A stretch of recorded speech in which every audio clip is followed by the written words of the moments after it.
Magandang araw sa inyong lahat. Welcome sa isa na namang nakakakilabot na istorya.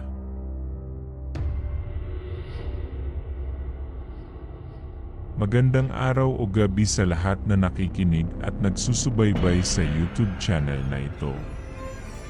At lalo na sa iyo, Sir Bordes. Aking ibahagi ngayon ang aking totoong karanasan na aking pinagdaanan noong taong 2011.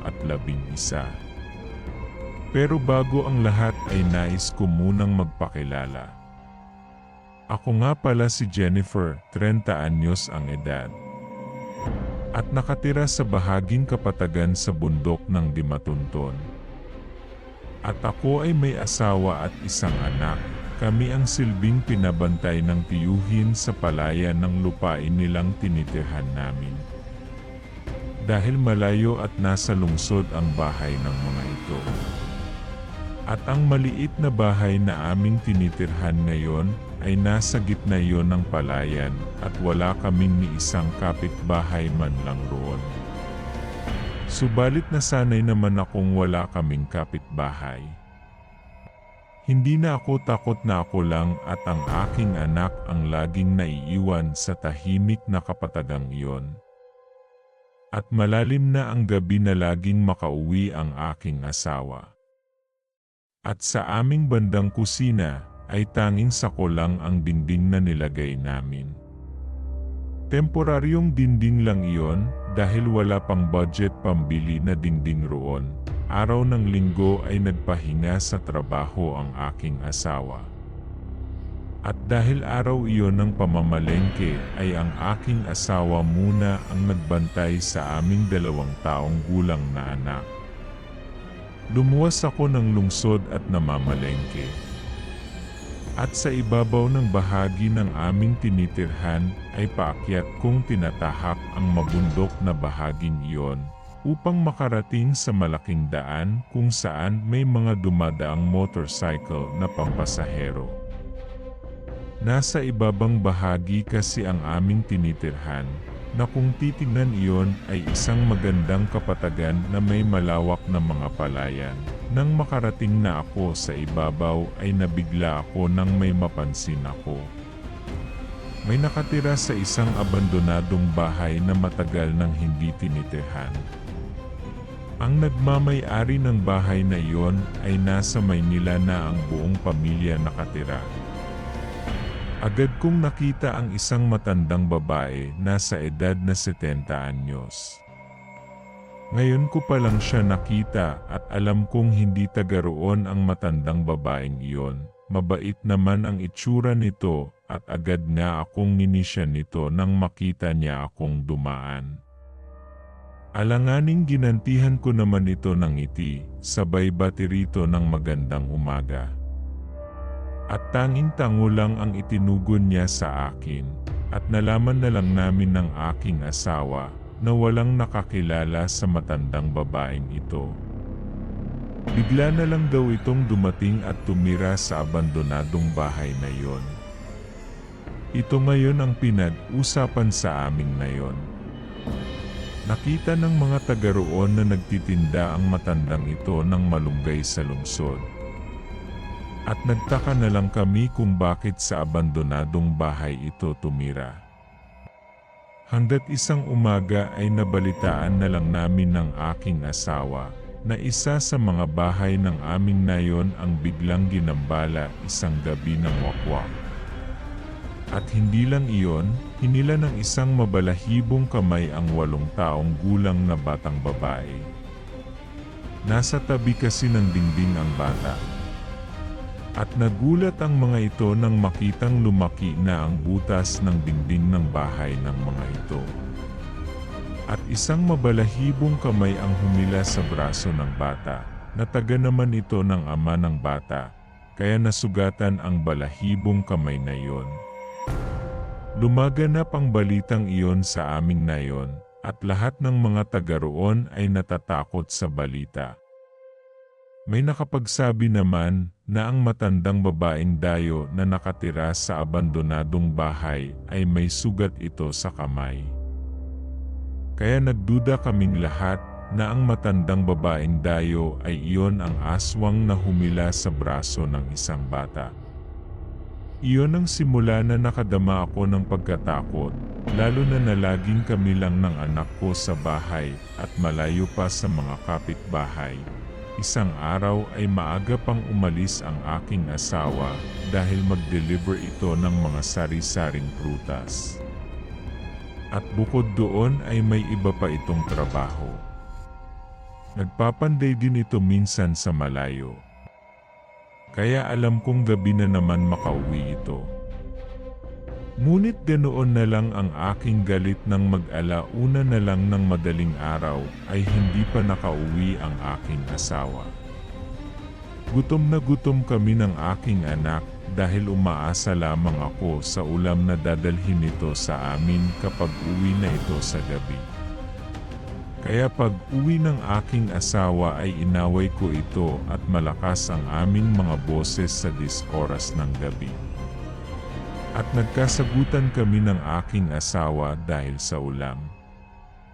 Kinaumagahan paggising ko, ako'y nagpunta sa kusina upang magluto at nagulat ako nang makita ang isang karne ng baboy ang nakabitay at isinabit sa likod ng aming pintuan sa labas. Namangha kami ng aking asawa sa nakitang karne. Tinitigan namin iyon ng mabuti. Nang titigan namin ay parang hindi rin iyon karne ng baboy. Maputla iyon at may maitim na balahibo. Hindi namin alam kung saan galing iyon at kung sino ang naglagay doon ng karne. Malayo naman kami sa mga kapitbahay. At sino namang mangahas na maghatid ng karne sa ganoong oras ng gabi? Sinubukan naming ibigay sa aming aso, ngunit hindi ito kinain ng aso namin. Ang ginawa namin ay itinapon na lang iyon. Pagsapit ng hapon ay bumuhos ang ulan, kaya pumanhik kami ng aking anak sa loob ng aming munting kwarto. Sa gitna ng malakas na ulan ay narinig ko ang isang boses ng babaeng tumawag sa labas. Wala pa naman ang aking asawa dahil laging gabi na itong makauwi. Magandang hapon. May tao ba dyan? Tawag at sambit ng isang boses ng matandang babae. Nagtaka ako kung sino ang tumawag sa labas ng aming tinitirhan sa kabila ng malakas na ulan na yon. Tiningnan ko naman sa maliit naming bintana. Nagulat ako nang mapagtanto ko kung sino yon. Ang matandang babaeng dayo sa aming nayon na pinaghihinalaan naming aswang. Agad niya akong napansin na nasa bintana. Inatake ako ng kaba sa dibdib nang masalubong ko ang mapupula niyang mga mata. Nakita kong hindi naman ito masyadong nabasa ng ulan dahil nakisilong ito sa tabi ng aming pintuan. Hindi, nakisilong ako dito ha, nagkataon kasing nasa tapat ako ng bahay niyo nang bumuhos ang malakas na ulan. Sabi nito sa akin, sige po. Silong lang po kayo. Sagot ko naman rito na di maiiwasang manginig sa takot. Hindi na ito sumagot ngunit nanatiling nakatingin ito sa akin. Muli kong isinara ang bintana at niyakap ang aking 2 taon na anak. Dahil sa takot ay di na kami lumabas ng aking anak at dahang isinara ang pinto sa aming munting kwarto. Makalipas ang ilang sandali ay tumila na ang malakas na ulan, ngunit pakakagat na rin iyon ang dilim. Nagulat na lang ako nang muling marinig na nagsalita ang matanda sa labas ng pintuan. Nagpaalam na ito sa akin na aalis na daw ito dahil tumila na ang ulan. Pilit ko naman itong tinugon at pagkatapos itong nagpaalam ay nakahinga ako ng maluwag. At saka naman umiyak ang aking anak dahil nagugutom na ito. Kaya nangahas akong lumabas ng kwarto upang kumuha ng pagkain. Subalit paglabas ko ay di ko maiwasang sulyapan ang likod ng aming pintuan. Nagulat ako nang makita ko ang figura ng isang matandang babaeng nakatayo sa labas at sa tapat ng pintuan. Tanging rehas na kawayang dingding lamang kasi ang pintong iyon, kaya kitang-kita ko ang nakatayong matanda sa tapat ng aming pinto. Di ko napigilan ang sariling sumigaw sa pagkagulat at pagkabigla. Kaya hindi ako nakakuha ng pagkain at muling nagmamadaling pumanhik sa loob ng kwarto. Hindi ko sukat akalaing hindi pala umalis ang matandang dayo. Nagpapaalam na kasi ito sa akin. Mas lalong lumukob ang takot sa buong katawan dahil sa nakita. At sinabayan pa yon ng malakas na pag-iyak ng aking anak. Umiyak ito dahil wala akong dalang pagkain. Kinarga ko ang aking anak at pinapatahan. Ngunit hindi ito tumahan at lalong umiiyak pa ito. Maya ay isang malakas na huni ng wakwak ang aking narinig.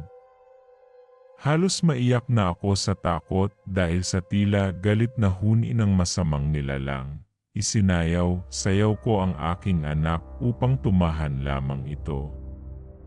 Subalit hindi ito tumahan at mas lumakas pa ang pag-iyak nito. Anak ko, maawa ka, tumahan ka. Tahan na.